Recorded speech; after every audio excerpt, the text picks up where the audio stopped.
Hey, welcome to another episode of Q&A with Jay. Today's topic is one that I know a lot of entrepreneurs struggle with. I struggled with for a long time, and it is this: how do you unplug?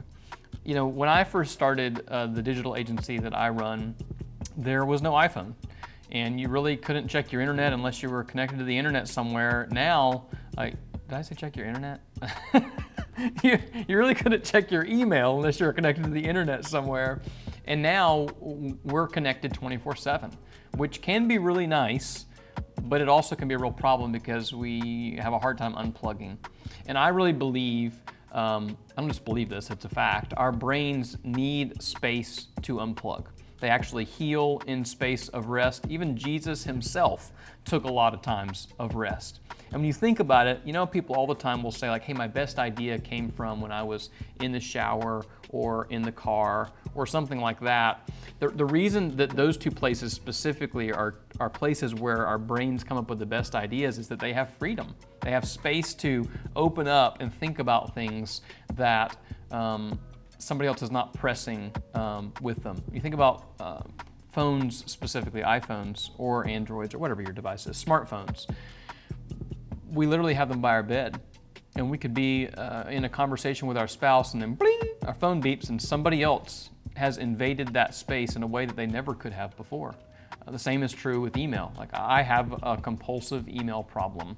I love checking my email. I love responding to my email. There's an actual chemical dopamine response in our bodies when we're able to delete an email, check off a box. We like those things, and so they are literally addictive. But so let's get back to the question, and that is, how do we unplug? So we've established it's a problem, especially for most entrepreneurs who are hungry and trying to, grow their businesses. They feel like they have to be connected all the time. And look, the truth is, in the early season, you do have to be connected a lot, but you have to find space to unplug. And here's what I do. First of all, I look at the business, or have looked at the business, and said, hey, what needs to happen in order for this business to operate without me?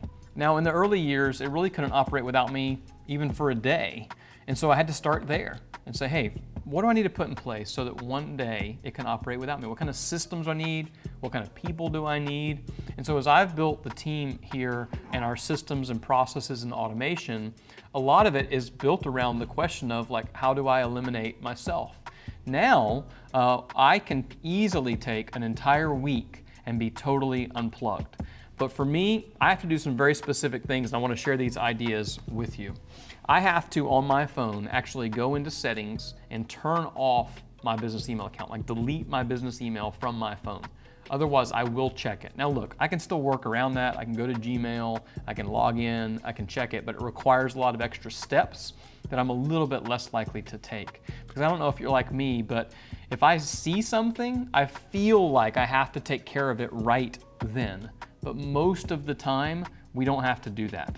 Most things are not truly urgent and truly important in a way that we need to deal with it right then, but it's easy to feel like it is. So for me, going in and literally deleting my business email off of my phone until I get back was a big help. Now, I've not done this yet, but I want to take an even more extreme option, which I might try at some point in the future.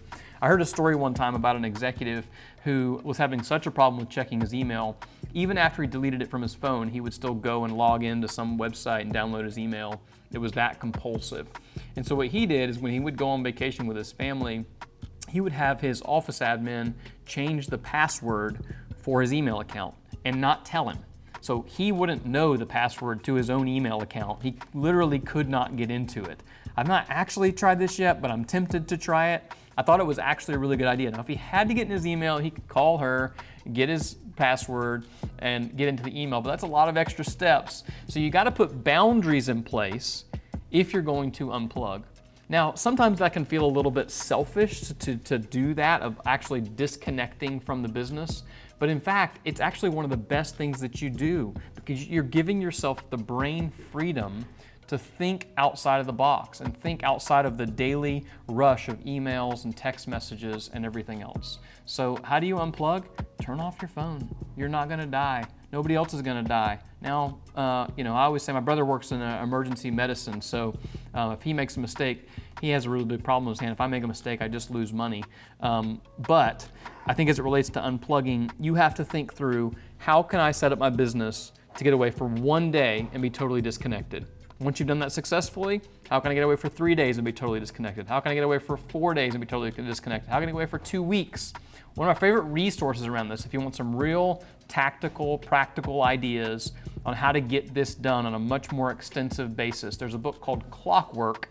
And in that book, he talks about the idea at the very beginning of taking an entire month off and being disconnected, being unplugged. Now, I've not quite gotten there yet, but it's something I'm working towards, and later this year, my plan is to take an entire month off.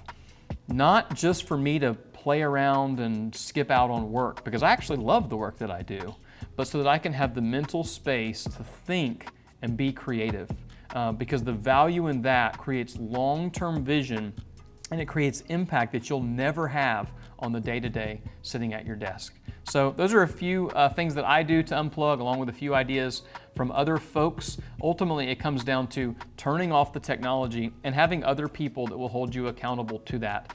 Your marriage will thank you, your wife or your husband will thank you, your children will thank you, your friends who you're with will thank you. I know I still struggle with this a lot, but I have to be intentional about it. One last little tip that just kind of came to mind that has had real impact for me is I used to have a bad habit of getting home from work and just pulling out my phone, and the kids are playing Xbox and maybe my wife's making dinner or whatever else is happening around the house. I'm like, well, I'll just do some emails, and then once I get back into it, I'm stuck.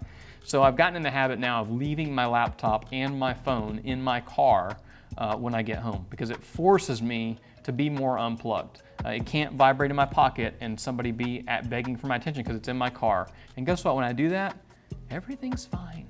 Nobody dies. So take the time to unplug. It is actually in the best interest of not just you, but everyone around you. Thanks for being here for another episode of Q&A with Jay. If you have other questions, leave them in the comments below. I'd also love to hear how you unplug and what's worked really well from you, so I can take some of those strategies and learn from them as well. See you soon.